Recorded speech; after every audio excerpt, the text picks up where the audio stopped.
Hello, beautiful people. Welcome to Cooking with Nell, where we try the things that we see on TikTok and Instagram and make cool vegan dishes because, I love to eat and cooking for the people I love and having them try new things. Here I'm making, as you seen in the first clip, stuffed pineapple. This is jackfruit, and I'm going to stuff it with rice. We're going to plate it real cute.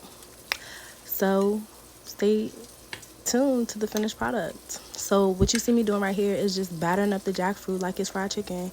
Literally, I seasoned the batter. I made a dry batter and a cold batter with just mixing flour, using almond milk, and seasoning. So I used garlic powder, onion powder, parsley, and then I did the seasoned blend. I'll have it listed in the description below of all the different ingredients because I cannot remember right now off the top of my head what seasoning that I used, but those were the main seasonings that did what it needed to do and it came through for you, girl. So you see me now putting the jackfruit in a bowl with the wet batter. Again, that's just the flour and the seasonings. We're gonna mix it all up, put them things in there, saturate them real good. I used 3 cans to make this dish, so I was able to stuff both of the pineapples, half of the pineapple sides, and then we had some left over. My grandma and I like to put her on to different vegan options, so this was really cool, fun to make. Baby, let me tell you about this pineapple right here. So you're going to see me struggling because I've never done this before. I didn't know which way to cut this pineapple. My main thing was I wanted it to be real cute. I'm extra, so I wanted it to be real cute and keep the stem on it, but I come soon to find out that wasn't an option, so I end up taking it off. And yeah, I commend the restaurants that do these stuffed pineapples because if struggle was a person, it was me and this pineapple right here. So eventually, I just was like, forget it. I'm just gonna take the green part off because it just gotta go. I ain't gonna be able to keep it on there. So I finally got it off. There we go. I got it off. And then I just cut the pineapple in half from there. The real problem came when I had to carve the inside. And it taught me to take my time. And I know the next time I do this, it's going to be a lot easier. But this was definitely a learning experiment. The pineapple all crooked. One side was smaller than the other side. Then you see me struggling right here, baby. But it was fun, though. I enjoy making this dish. Okay, so now we got the pineapple in half. I don't know what I was thinking, y'all. Don't judge me. I just thought I was going to go ahead and go in and just take the spoon and carve this thing out like it was a pumpkin or something. But, yeah, no, I stopped myself real quick. Had to come to Jesus moment. And I was like, let me cut this slices in here. And then I'll take the spoon and carve it out. It was a process because it was not the easiest thing because I guess the pineapple wasn't fully ripe inside. I don't know, but I made it do what it do to the best of my abilities, which you'll see me go ahead and take the knife and go around the inside of the pineapple, around the edges to make sure. One thing I'm gonna tell y'all, make sure when you're cutting inside the pineapple that you're going as closest to the bottom.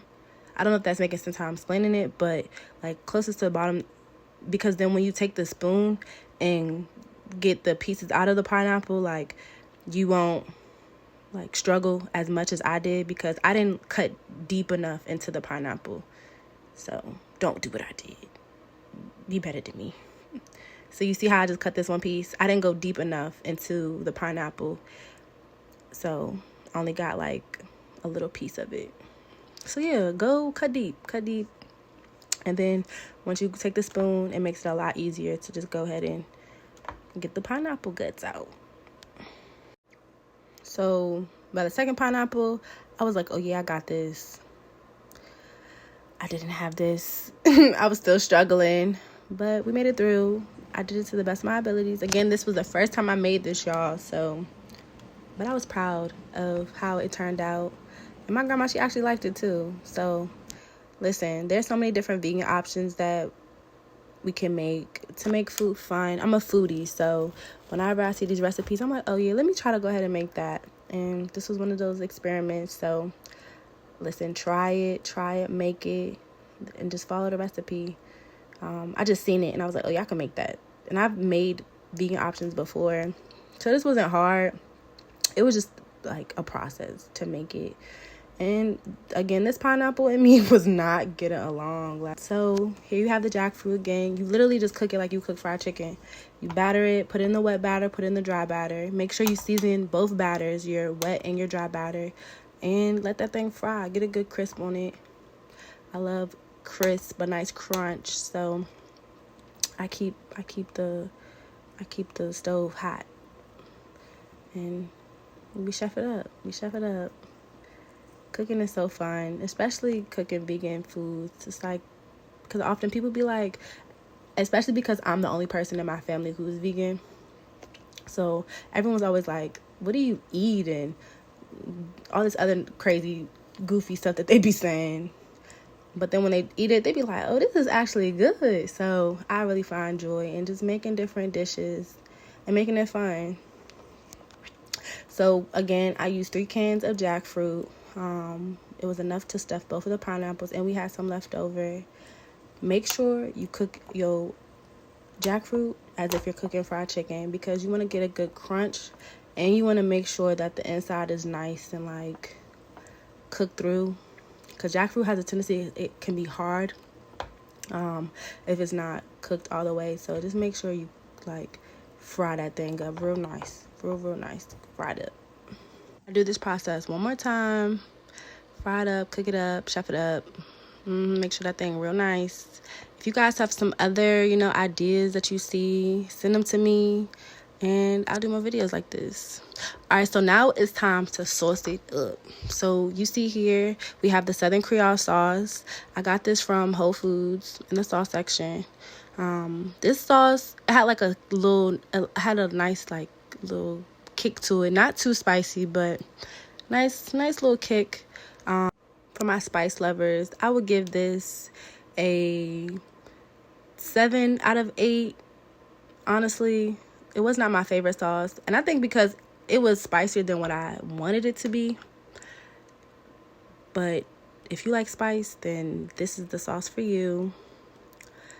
It gave real southern, I don't know how to explain the sauce, honestly. It's a good sauce. It wasn't my favorite for this dish specifically, but it's good though. It was a good sauce. So the next sauce I'm going in with for the other half of the batter for the jackfruit is barbecue. This was honey barbecue. This was actually my favorite. I like this the most with the dish combo together. I don't know what I thought I was doing, trying to flip and turn this bowl. Nothing came out the bowl, It's just giving Chef Nell real bad. Yeah, you see the flip? You see it? It's all in the wrist of the motion. I was like, let me go get a spoon and stir this up before I make a mess. But no, back to what I was saying. I would say that the honey barbecue tastes the best to me personally, with the overall dish together. The southern sauce, it wasn't bad, y'all. It was not bad. I do recommend it if you do like, some spice. But again, the honey barbecue is my favorite. Top 10. Top tier. And here is the finished product. I put rice on the bottom of both. I did kale for both of them and peppers. Thanks for watching.